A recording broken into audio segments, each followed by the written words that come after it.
ஜெய் பராசக்தி மகாமாய் கி ஜெய்.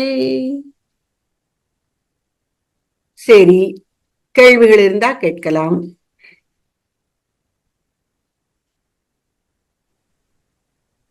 அம்பா நமஸ்காரம்.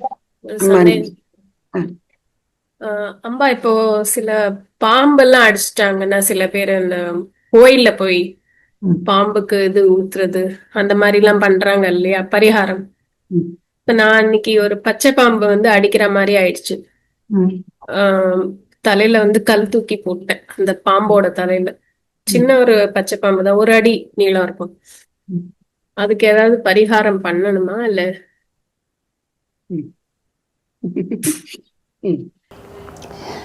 பரிகாரம் சாதாரணமாக இந்த இப்போ நாகராஜா கோயில் மாதிரி, இப்போ நாகர்கோயிலே அந்த ஊருண்டு மெயின் கோயிலே நாகர்கோயில் தான், நாகர்கோயில்னு சொல்கிறோம்.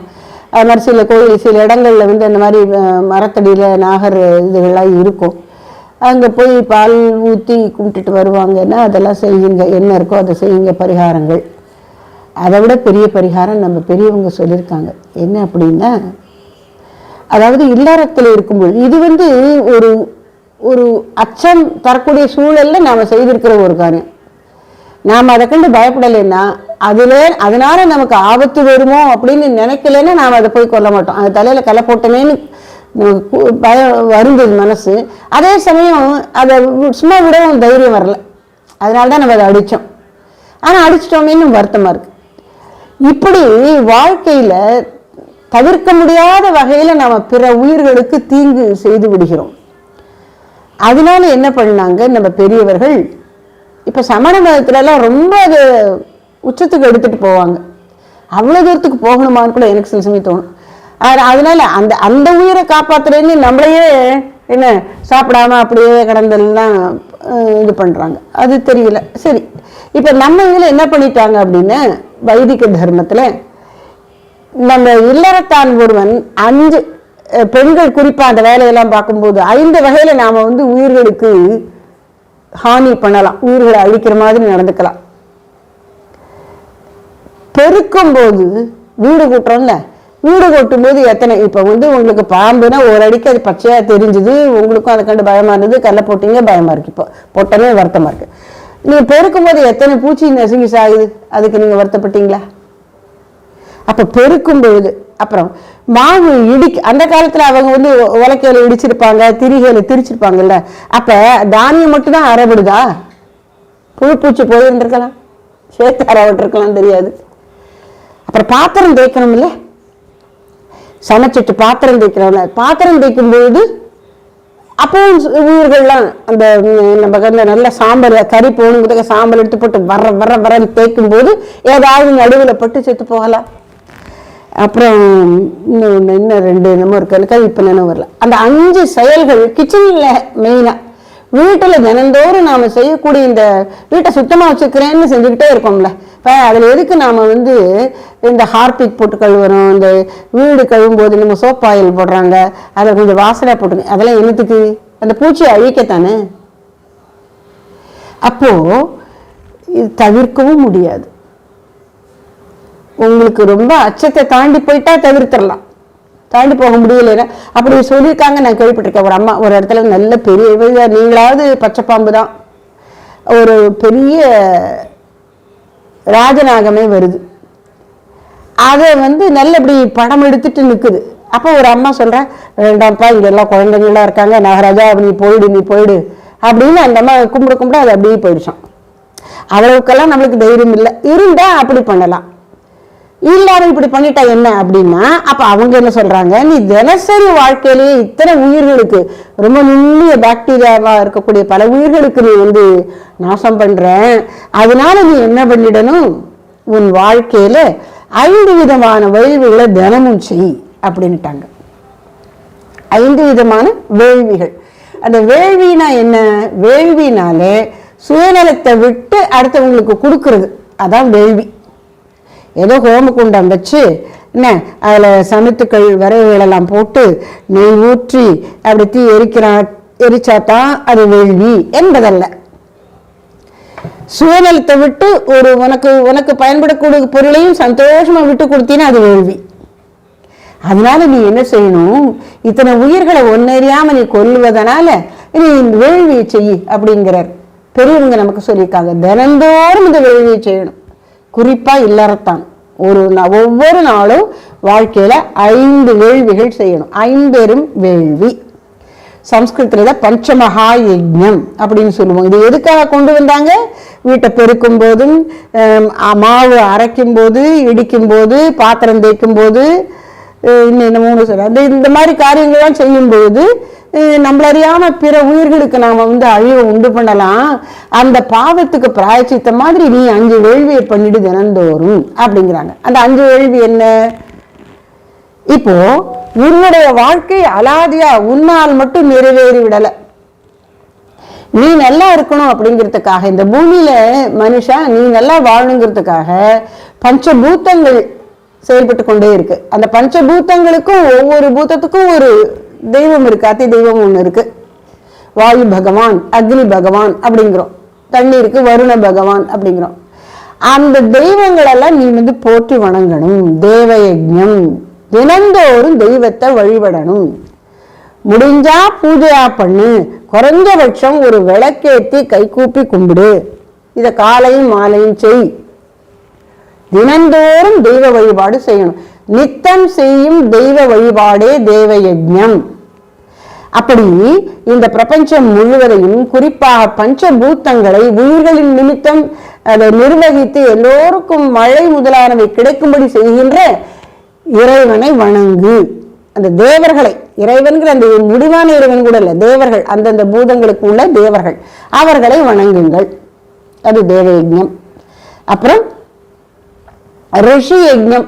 நம்ம வாழ்க்கையில எப்படி வாழணும், எதை செய்யலாம் எதை செய்யக்கூடாது என்பதை போன்ற தர்ம சம்பந்தமான விஷயங்களும், இறைவனின் தன்மை என்ன என்று ஞான சம்பந்தமான விஷயங்களை நமக்கு சொல்லிக் கொடுத்திருக்கிறார்கள் ரிஷிகள், மகான்கள். அவர்களுக்கு நீ தினந்தோறும் நன்றியோட அவர்கள் சொன்ன வாசகங்களை தினமும் படிக்கணும். இதுக்குத்தான் ஓதாமல் ஒரு நாளும் இருக்க வேண்டாம். இதுதான் ஓதாமல் இருக்கிறது. ரிஷிகள் எழுதி வைத்த நூல்களை ஓதாமல் இருக்கக்கூடாது, தினமும் ஓதிடணும். பகவத்கீதை தினமும் ஒரு ஸ்லோகம் படித்தேன் அப்படின்னா அர்த்தத்தோடு ஒரு ஸ்லோகம் படிப்பேன். சுவாமி சித்வானந்த மகாராஜ் அவர்கள் எழுதின விளக்கத்துல ஒரு ஸ்லோகத்துக்கு தினமும் படிக்கிறேன் அப்படின்னா நீங்க ரிஷி யஜ்ஞம் பண்ணிட்டீங்க. திருக்குறள் படிக்கிறேன் பொருளோட அப்படின்னா நீங்க ரிஷி யஜ்ஞம் பண்ணிட்டீங்க. அப்போ நம்முடைய வாழ்க்கைக்கு வழிகாட்டுவதற்காக கருணையோடு பெரியவர்கள் வகுத்து வைத்த நூல்களை படிக்கணும். தோத்திரங்களும் சாத்திரங்களுமாக ஏகப்பட்ட நூல்கள் இருக்கு நம்முடைய இந்து தர்மத்துல. தமிழ்ல குறைச்சலே கிடையாது. அதுல ஏதாவது நம்மளுக்கு பிடிச்ச ஒண்ண படிக்கணும். அது மகான்கள் எழுதுனதா இருக்கணும். ஒரு அப்புறம் அப்படி இப்படி இல்லை, அதெல்லாம் இல்லை, பெரியவங்க எழுதுனதுதான். அவங்க கடவுளை பார்த்தவங்களா இருக்கணும். அதை படிச்சாதான் நமக்கும் கடவுளை பார்க்கணும் அப்படிங்கிற எண்ணம் வரும். அதனால மகான்கள் எழுதின, அதாவது தேவாரம், திருவாசகம், திவ்ய பிரபந்தம், என்ன திருப்புகழ், அபிராமி அந்தாதி, தாய்மானவர் பாடல்கள், இது மாதிரி பாடல்கள் எல்லாம் படிக்கணும். பகவத்கீதை முதலான சாஸ்திரங்கள் படிக்கணும். நிறைய அத்வைத கிரந்தங்கள் எல்லாம் இருக்கு, ஆதிசங்கருடைய நூல்கள், விவேக சூடமணி, அந்த மாதிரி இதெல்லாம் படிக்கணும். தினமும் கொஞ்சம் கொஞ்சமாவது படிக்கணும். ஒண்ணு வேண்டாம். அதுக்காக உங்களுக்கு காலேஜ்ல தினசரி தியானம் வச்சோம், நினைவு இருக்கா? பிரேயர்ல தினமும் தினசரி தியானம் படிப்போம்ல. ஆனா தினசரி தியானம் நீங்க படிச்சா, நம்ம பெரிய சுவாமிஜி, ஸ்தாபகர் சுவாமிஜியினுடைய ஒரு நூல் அது இப்ப ரிஷிகள் சொன்னதை எளிமையா நமக்கு கொடுத்துருக்காங்க. அது ரிஷி தான், அது ஒரு ரிஷி வாக்கியம் தான். அதை படிச்சாலும் அது ரிஷி யஜ்ஞம் ஆகிறது. இதுல என்ன, அவருக்கும் லாபம் இல்லை, நம்மளுக்கு தான் மனசு பண்பட்டு மேலோங்கும். அப்போ ரிஷி யஜ்ஞம். அடுத்தது பித்ரு யஜ்ஞம். பித்ரு பெற்றோர் எல்லோரையும் குறிக்க, அதாவது தாய் தந்தை 2 பேரையும் குறிக்கிறது. அப்புறம் நேரடியாக நம்முடைய அம்மா அப்பா, அவங்க அம்மா அப்பா, அவங்க அம்மா அப்பா, அவங்க அம்மா அப்பா, நம்முடைய முன்னோர்கள் எல்லாரும் பித்ரு அப்படிங்கிற சொல்லால் குறிக்கப்படுகிறார்கள். இப்போ உயிரோடு இருக்கக்கூடிய தாய் தந்தையர், காலஞ்சென்ற முன்னோர்கள், இவங்க 2 பேரையும், இப்போ பெற்றோர் சில பேருக்கு இறந்து போயிருக்கலாம். அப்ப இறந்தவர்கள் அல்லது உயிரோடு இருக்கக்கூடிய பெற்றோர் யாரா இருந்தாலும் அவர்களுக்கு, உயிரோடு இருக்காங்கன்னா அவங்களுக்கு சேவை செய்யணும். பெண்கள் நீங்க கல்யாணம் பண்ணி வந்துட்டீங்க, அப்ப நீங்க என்ன செய்யணும், உங்களுடைய கணவருடைய அம்மா அப்பாவை உங்க சொந்த அம்மா அப்பாவா கருதி அவங்களுக்கு சேவை செய்யணும். அவங்களுக்கு பசிக்கும்போது சாப்பாடு கொடுத்துடணும். பெண்களுக்கு அது ஒரு முக்கியம், அது ஒரு முக்கியமான கடமை. அதை தொந்தரவா நினைக்கக்கூடாது. அப்படி வயசான அந்த பெற்றோர்களை கவனிக்கக்கூடியது ஒரு பெரிய யஜ்ஞம், பித்ரு யஜ்ஞம். அப்புறம் இறந்த முன்னோர்களை அந்தந்த நாட்கள் அமாவாசையிலையும் அப்புறம் அவங்களுக்குன்னு ஒரு தவசம் என்னைக்கு இறந்தாங்களோ அந்த நாள் தவசம்னு சொல்றோம் இல்லையா, அது. அப்புறம் வருஷம் முழுக்க குறிப்பிட்ட நாட்கள்லாம் இறந்த முன்னோரை நினைச்சு தர்ப்பணம் கொடுக்கணும், வழிபாடு செய்யணும்னு இருக்கு. இது தவறாம செஞ்சிடணும். இது பித்ரு யஜ்ஞம். அப்புறம் நர யஜ்ஞம். உன்னை போல மனிதர்களா கூட வாழக்கூடிய சக மனிதர்களுக்கு நீ நல்லது செய், முடிஞ்ச நல்லது செய். அதுல குறிப்பா என்ன சொல்றாங்கன்னா, ஞானிகள் மகான்கள் அவர்களுக்கு சேவை செய். அப்புறம் எல்லா மனிதர்களுக்கும் சேவை செய். அடுத்தது பூத யஜ்ஞம். பூத யஜ்ஞம் அப்படின்னா உயிர்கள், சிற்றுயிர்கள், தெய்வம், ரிஷிகள், பித்ருக்கள், மனிதர்கள், சிற்றுயிர்கள் எல்லாருக்கும் நம்ம வாழ்க்கையில சம்பந்தப்பட்ட அத்தனை பேருக்கும் நம்ம ஒரு வழிபாடு, ஒரு போற்றுதல், அவர்களை கவனிக்கக்கூடிய ஒரு நல்ல காரியம் செய்யறோம். அப்படி பூத்த யஜ்ஞத்துல சிற்றுயிர்கள், அதுல விலங்குகள், பறவைகள், தாவரங்கள் எல்லாமே அடக்கம். அதான் என்வைரன்மெண்டல் அவேர்னஸ் அப்படி இப்படிங்கிறாங்க இல்லையா, அதெல்லாம் அந்த என்வைரன்மெண்ட்டை பாதுகாக்கணும், அழிக்கக்கூடாது. சில இதெல்லாம் நினைச்சா ரொம்ப கஷ்டமா இருக்கு இன்றைய சூழல்ல. நதிகள்லாம் சாக்கடை மட்டும் இல்லை, தொழிற்சாலை கழிவுகள் எல்லாம் கொண்ட நதியில கொட்டி எவ்வளவு மோசமா இருக்கு நதிகள். ஏதோ இப்ப நல்லாட்சி கொஞ்சம் நடக்கும்போது கங்கை சுத்தமாக இருக்கு, யமுனையும் சுத்தம் பண்ணிட்டு இருக்காங்கன்னு கேள்விப்பட்டேன். பாருங்க, கங்கை எல்லாரையும் தூய்மைப்படுத்துபவள், அவளை தூய்மைப்படுத்துற அளவுக்கு நாம் இன்னைக்கு அழுக்கா வச்சிருக்கோம். அவகுத்தம் இல்லை, நவ பண்ண தப்பு. அப்படி சிற்றுயிர்கள், என்ன, இயற்கை, தாவரங்கள் எல்லாவற்றையும் இறைவனுடைய வடிவமா போற்றி அவர்களுடைய தூய்மையை பாதுகாக்கிற மாதிரி அதுக்கு நல்ல உறவு வச்சுக்கணும். அது பூத்த யஜ்ஞம். அப்போ இப்ப என்ன, உங்களுடைய கேள்விக்கு, நீங்க ஏதாவது ஒரு கோயிலுக்கு போய் பால் ஊத்தி வழிபாடு செய்து விட்டு வந்து விடுங்கள். அத்தோடு கூட இந்த பஞ்சமகா யஜ்ஞமாகிய 50 வேள்வியை தினந்தோறும் இயன்றளவு செய்யுங்கள். அதுதான். ஏன்னா நம்ம தெரிஞ்சு, இப்ப ஐயப்பன் கோயிலுக்கு போறவங்க சொல்லுவாங்க, தெரிந்தும் தெரியாமலும் அறிந்தும் அறியாமலும் செய்த குற்றங்களை எல்லாம் மன்னித்தருள் சாமியே சரணமையப்பா அப்படிங்கிற மாதிரி தெரிஞ்சும் தெரியாமலும் என்னென்ன பண்றோமோ, இது தெரிஞ்சதுனால அவ்வளவு வருத்தமா இருக்கு. தெரியாதுக்கெல்லாம் என்ன பண்ண, எல்லாத்துக்கும் சேர்த்து இப்படி எல்லாருக்கும் நல்லது பண்ணிடு. உன் வாழ்க்கையில் சம்பந்தப்பட்டவங்களுக்கெல்லாம் உன்னால முடிந்த நலனை செய். அதுதான் 50 வேள்வி. அதுதான் சரியான பரிகாரம், நம்முடைய பெரியவர்கள் சொன்ன பரிகாரம். நம்முடைய வாழ்க்கையில சம்பந்தப்பட்ட எல்லோரும், அது தேவ நிலையில் இருக்கக்கூடியவர்கள், அப்புறம் நம்மளோட கீழே இருக்கக்கூடிய சிற்றியர்கள், இடையில இருக்கக்கூடிய எல்லா பெரியவர்கள் எல்லாருக்கும் நாம நம்ம சுயநலத்தை விட்டு கொஞ்சமாவது நாம நல்லது செய்யறதுங்கிற அதுதான் உண்மையான பரிகாரம். எல்லா பாவங்களுக்கும் கழுவாய் அதுல இருக்கு. அந்த நல்லது எல்லாருக்கும் நல்லது செய்யச்சு நம்முடைய சுயநலம் போயிடும். ஏன்னா பாப்பத்திலேயே பெரிய பாப்பம் சுயநலம் தான். சுயநலம் போயிட்டா எல்லாமே சரியாயிடும். அதனால அதை நீங்க தவறாம செய்யுங்க, அது சரியான பரிகாரமா அமையும். சரியா? கிருஷ்ணா. முத்துமாரி சரிம்பா. அம்பா, இறைவனை அடைகிறதுக்கு நிறைய வழி இருக்கு. அது பக்தி சிறந்ததா தொண்டு சிறந்ததாம்பா? இறைவனை அடைவதற்கு பக்தி சிறந்ததா தொண்டு சிறந்ததா? இதுக்கு எல்லாருக்கும் ஒரே பதில் சொல்ல முடியாது. இப்ப இளைஞர்கள்ட்ட கேட்டா பிட்சா நல்லதா, நம்ம அம்மா பண்றாங்களே மசாலா தோசை நல்லதான்னா பிட்சா தான் சொல்லுவான். ஐயா அது என்னப்பா மைதா மாவுல என்ன தேவண்ணி, அது நல்லா இல்லை இருப்பா, நீ இங்கே வா இதை சாப்பிட, அம்மா உனக்காக பண்ணியிருக்கேன்னு உங்கள்கிட்ட கேட்டால் நீங்கள் இதை தான் சொல்லுவீங்க. அப்போ எது நல்லது அப்படிங்கிறது அதனுடைய இன்ஹெரண்ட் வேல்யூ இருக்கிறதுக்கு நடுவில் கடவுளை அடைவதற்கு பக்தி, ஞானம் எல்லாமே அதனுடைய அந்த இன்ஹெரண்ட் வேல்யூங்கிற மாதிரி உள்ள அதுக்கு அந்த வலிமை இருக்கு. பக்தரை, ஞானிய, அந்த சாதகனை இறைவன் எடுத்துட்டு போறது. ஆனா எதை செய்யணுங்கிறது அவரவருடைய இயல்பு தீர்மானிக்கும்.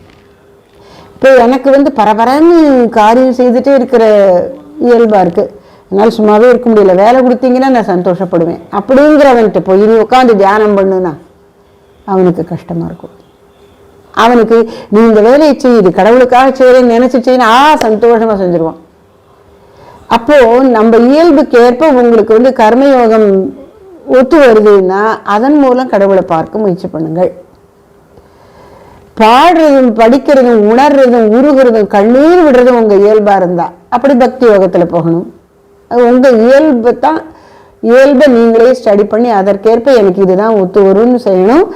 அதை ஒருத்தர் அப்படி வேற மாதிரி செஞ்சு அவங்க முன்னேறிட்டாங்களே அப்படியெல்லாம் பார்க்கவே கூடாது. இதுல எப்பவுமே நம்ம அடுத்தவங்களோட ஒப்பிட்டு இது தப்பா ரேட்டான்னு நம்மளே சந்தேகப்படுவது வருத்தப்படுவதெல்லாம் கூடாது. நேற்றுக்கு இருந்த பக்திக்கு இன்னைக்கு பக்தி கூடியிருக்கா, உலகப்பற்று குறைஞ்சிருக்கா, அப்படித்தான் பார்க்கணும். நம்மளோடய ஒப்பிட்டு கொண்டு நம்மளை முன்னேற்றிக் கொள்ளணும். அப்படி உங்களுக்கு ஒத்த வழியை நீங்க தேர்ந்தெடுங்கள். 4 யோகங்களுமே பக்தி யோகம், கர்மயோகம், பக்தி யோகம், தியான யோகமாகிய ராஜயோகம், ஞான யோகம், 4 யோகங்கள் மூலமாகவும் இறைவனை அடையலாம். அதனால சுவாமி விவேகானந்தர் என்ன சொல்லிட்டார், ஒரே லட்சியம் இறைவனை அடைதல்ங்கிற அந்த லட்சியத்துக்கு 4 முக்கியமான வழிகள். இதுல ஒன்றாலோ இரண்டாலோ பலவாலோ அனைத்தாலுமோ அப்படின்னுட்டார். நீ இறைவனை அடை, எப்படியோ நீ இறைவனை அடையணும், அதுதான் லட்சியம். நீ 4 ஃபாலோ பண்ணாலும் சரி, 3 பண்ணா சரி, 2 பண்ணா சரி, 1 மட்டும் பண்ணா சரி, உனக்கு எது பிடிச்சிருக்கோ அதை செய் அப்படின்ட்டு. அதனால நம்ம இயல்புக்கு ஒத்தது எதுவோ அந்த வழியை நாம மேற்கொள்வதுதான் முன்னேற்றத்துக்கு வழிவகுக்கும். சாதனத்துல ஒருத்தர் சொல்றாங்கிறதுக்காக நம்ம ஒண்ணு செய்ய முடியாது, நமக்கு அது ஒத்து வரதா இருக்கணும், அதுதான் அங்க பார்க்கணும். ஆனா கர்மயோகம் செய்கிறவரும் கடவுளை பார்க்கலாம், பக்தி பண்ணுகிறவரும் கடவுளை பார்க்கலாம். நாம எங்க இருக்கோம் அப்படின்னு நம்மளை நாமளே பார்த்துப்போம். கிருஷ்ணா. சரி, இன்னைக்கு இதோட பூர்த்தி பண்ணிக்கலாமா? நிறைவு பாடல். சாந்தி நிலையமாம் சாரதா தேவி ஜெய ஜெகதீஸ்வரி ஓம் ஜெகதீஸ்வரி ஜெய ஜெய ஜெய ஜெகதீஸ்வரி ஓம் ஜெய. சாந்தி நிலையமாம் சாரதா தேவி ஜெய ஜெகதீஸ்வரி ஓம் ஜெகதீஸ்வரி ஜெய ஜெய ஜெய ஜெகதீஸ்வரி ஓம் ஜெய. சாந்தி நிலையமாம் சாரதா தேவி ஜெய ஜெகதீஸ்வரி ஓம் ஜெகதீஸ்வரி ஜெய ஜெய ஜெய ஜெகதீஸ்வரி ஓம் ஜெய. சாந்தி நிலையமாம் சாரதா தேவி ஜெய ஜெகதீஸ்வரி ஓம் ஜெகதீஸ்வரி ஜெய ஜெய ஜெய ஜெகதீஸ்வரி ஓம் ஜெய. சாந்தி நிலையமாம் சாரதா தேவி. जय श्री शारदा महामाई की जय.